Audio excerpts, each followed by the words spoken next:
So we're at camping and I just thought I'd tell you how well these three little modifications are holding up. They're not. I'll show you.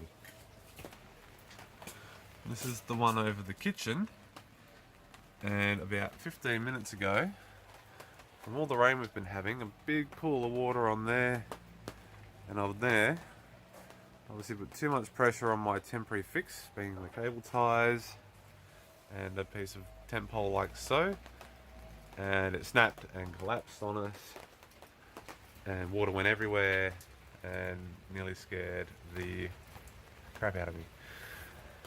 So back to the drawing board.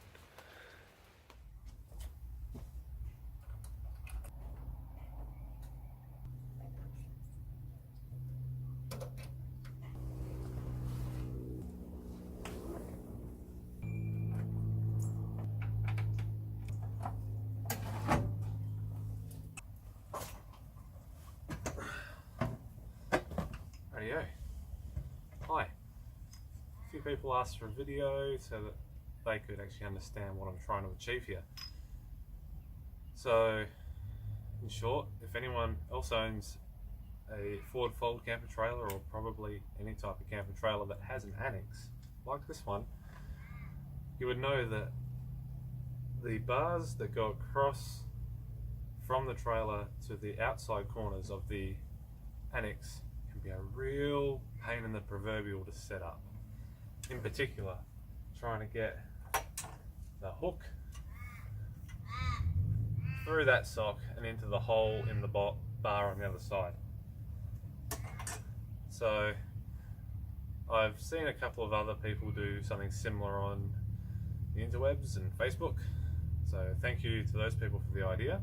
This is how I've done it. I've taken a spare tent pole, Exhibit A, cut off 3 100mm lengths. They've given me these, and I've got some nylock tent pole ends. I'm not quite sure what they're called, high impact something, which go into both ends of that. And you end up with something like this, which connects to one of these, which is a bimini or canopy bow knuckle, which you commonly find on boats. So this piece goes inside on the upright bar in the middle, or on the corner pieces at the ends, and this is fed through the little sock thing at the top and permanently connects there.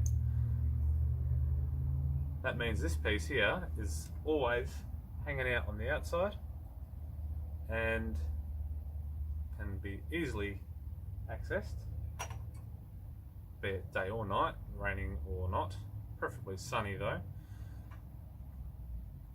And voila, tent pole connected. That should save a lot of hassle, but I'll get in up close and show you a little bit more detail in a second. Rightio, so what I've got here are my 100mm lengths of 22mm tent pole. I've got 2 of these, which are the tent pole ends. Eye, flathead, just slots in. And you will notice the second one has got some duct tape on it.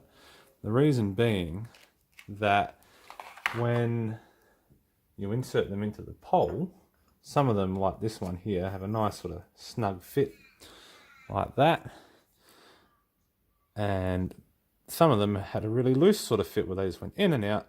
So all I've done is I've wrapped a few short pieces of duct tape around this, just sort of one piece at a time, building up a couple of layers until it formed a nice snug fit, just like the other one. So handy little trick. Alright, the next thing I'm going to do is drill a couple of holes through here at each end, and I'm going to put some of these on. So we've got M5 25mm bolts, zinc bladed, and some nylock nuts, which will stop anything rattling loose over time. So first things first, got to drill the holes. So I've got a 4.5mm drill bit, and I'll use this so I don't wreck the coffee table. And see how well this goes. Fail. There we go. A little bit rough. I'll get the file and file the rough edges off when I'm done. That's better. Just a little bit of overhang. And that should screw on there nicely, and then I just need to nip that up with a Phillips head and a little spanner. So yeah, drill, screw, bolt, repeat. Finished product soon. Alright, inside the trailer, there's the rear corner, this is the center pole, and there's the front corner. Each of those corners there's one of these little sock things you can see outside there, and I've fitted one of these are the Bimini bow ends. That one there's already got the bolt in it, but I haven't put the piece on, so I'll come back to that one. These ones here I haven't put the bolt through yet, and they're loose. Now these are pretty flexible. I was able to expand it out enough to just snap it over the pole and spin it around, and then that'll have the piece feeding through that hole there and fitted to this. So I will attach one and then show you, because it's a little bit awkward to film that bit.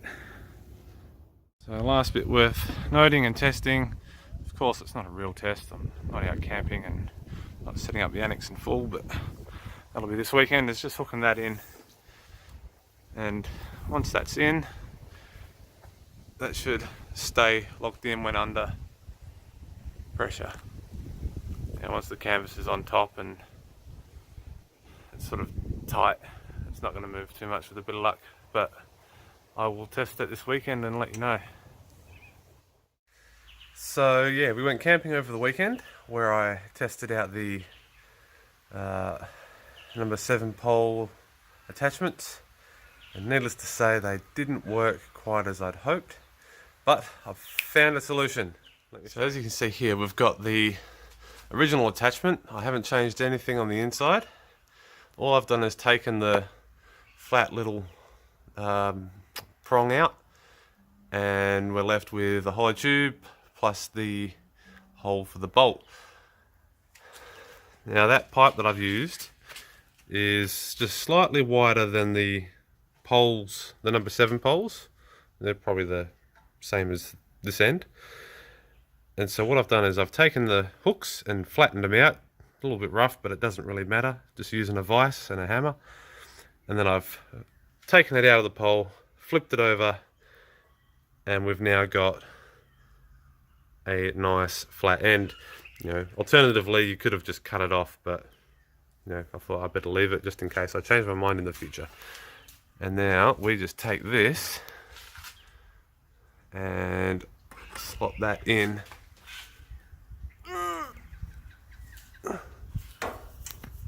there. There we go. And that will work under pressure or compression, depending on whatever terms you like to use. So all I'm going to do now is just drill a hole through the number 7 pole to match, and then you just put a pin in there and that'll stop it coming out, and Bob's your uncle. Done the same on those two over there. So yeah, and that should work a treat, because the problem we found was that when it rained on the weekend, which it did a lot, the join on this here was way too flexible and it just collapsed. Despite duct tape and cable ties and a support rod being used, it all just collapsed, and that was not nice with a big pool of water above you. So yeah, problem solved. and less parts needed. And there we have it, finished product. Just using a bolt at the moment for the pin, but I'll get something a little bit easier to put in and out than a bolt and a nut in the future. So even more straightforward than I originally thought. Rightio, so that's it.